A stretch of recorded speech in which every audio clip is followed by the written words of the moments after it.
Serial गुम है किसी के प्यार में के आने वाला एपिसोड बहुत ही ज्यादा कमाल के और धमाकेदार होने वाले हैं, क्योंकि आने वाले एपिसोड में आप सभी देखेंगे कि जिस तरीके से कोर्ट ने कहा है कि सई की कस्टडी के फैसले में सभी का भी बहुत बड़ा योगदान होगा, उससे दोनों तरफ के पक्ष यानी कि रजत का पक्ष और आशिका का पक्ष हर कोई सभी को अपने तरफ खींचने की कोशिश करेगा, यानी कि हर कोई हर तरीके से सभी को खुश करने की कोशिश करेगा, जिससे कि कोर्ट में सभी उसके पक्ष में कहे, जिसके लिए एक तरफ रजत और उसका परिवार भी धीरे धीरे सभी के साथ अच्छे तरीके से पेश आने की कोशिश करेगा, तो वहीं दूसरी तरफ आशिका और अर्श गुजराल भी सभी को अलग अलग लालच देने की कोशिश करेंगे ताकि सई की कस्टडी उन्हें मिल जाए। लेकिन सई की कस्टडी सिर्फ और सिर्फ रजत के पास ही जाएगी, क्योंकि सई की कस्टडी वापस लेने में सबसे बड़ा हाथ किसी और का नहीं बल्कि रजत के पापा का होगा। जी हाँ दोस्तों, रजत के पापा के वजह से ही आने वाले कुछ एपिसोड के बाद हमें रजत और सवी दोनों की शादी होती हुई दिखाई देगी, और फिर इस वजह से ही सई की कस्टडी रजत और सवी के पास चली जाएगी, और फिर जब केस को रजत और उसका परिवार जीत जाएगा तो इससे आशिका और अर्श गुजराल पारा सातवें आसमान पर पहुंच जाएगा। इसके बाद आशिका गुस्से में सभी को बहुत ही ज्यादा खरी खोटी सुनाएगी और इसके ऊपर गलत सलत इल्जाम भी लगाएगी और कहेगी कि मुझे तो पहले से ही शक था कि तुम ऐसा ही कुछ करोगी, मुझे शुरू से ही पता था कि तुम्हें सही से कोई भी लेना देना नहीं है, तुम्हारा मकसद तो असल में रजत की पत्नी बनना था ताकि तुम उसकी पत्नी बनकर उसके पैसों पर ऐश कर सको, और इसलिए ही तुमने सही को मोहरा बनाया, सही करी गई ताकि सही के जरिए तुम रजत की लाइफ में घुस सको, और देखो तुमने ये करके दिखा भी दिया। आज तुम्हारा प्लान पूरे तरीके से कामयाब हो गया और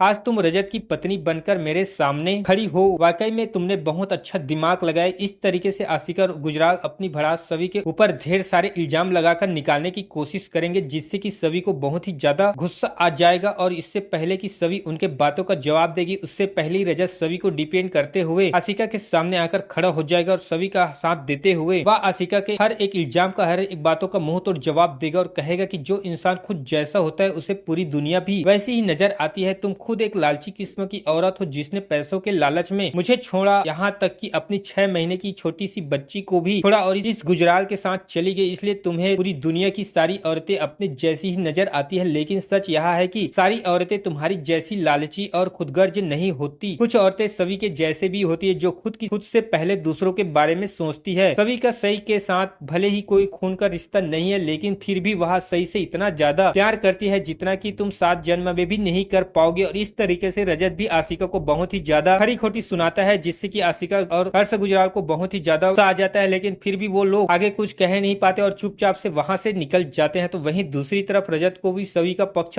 बोलते हुए देखकर सभी को मन ही मन बहुत ही ज्यादा अच्छा लगता है, और फिर इस तरीके से फाइनली रजत और सभी दोनों सही को लेकर वापस घर चले जाते हैं, और घर पहुंचने के बाद रजत और उसका पूरा परिवार साथ ही साथ सभी भी सही को वापस आ जाने से बहुत ज्यादा खुशियां मनाते हैं और सभी लोग मिलकर सही को बहुत ही ज्यादा प्यार भी जताते हैं। तो वहीं दूसरी तरफ रजत और सभी से अपनी हार की गुस्सा अर्श गुजराल आशिका के ऊपर फूट जाता है और वह आशिका को बहुत ही ज्यादा खरी खोटी सुनाने लगता है, जिससे कि आशिका को भी अर्श गुजराल के ऊपर बहुत ही ज्यादा गुस्सा आ जाता है, और फिर इस तरीके से दोनों अपनी हार को लेकर एक दूसरे से ही लड़ने झगड़ते हैं, जिसके बाद अर्श गुजराल को इतना ज्यादा गुस्सा आ जाता है कि वह लगे हाथों सीधे सीधे आशिका से कह देता है कि वह उससे शादी नहीं करेगा, और यह बात सुनते ही आशिका के पैरों तले से जमीन खिसक जाती है और उससे बिल्कुल भी विश्वास नहीं होता कि जिस इंसान के लिए उसने अपना सब कुछ छोड़ दिया, जिस इंसान के कहने पर उसने इतना कुछ किया, वही इंसान अब उसे बीच राह में छोड़ रहा है। तो आपको क्या लगता है दोस्तों, आखिर अर्श गुजराल और आशिका का भविष्य क्या होने वाला है? वहीं दूसरी तरफ सई की कस्टडी वापस मिलने के बाद रजत और सभी इन दोनों का भविष्य क्या होने वाला है, इस पर आपकी क्या राय कमेंट में जरूर बताएं। साथ ही साथ वीडियो को लाइक करके चैनल को सब्सक्राइब जरूर कर ले दोस्तों।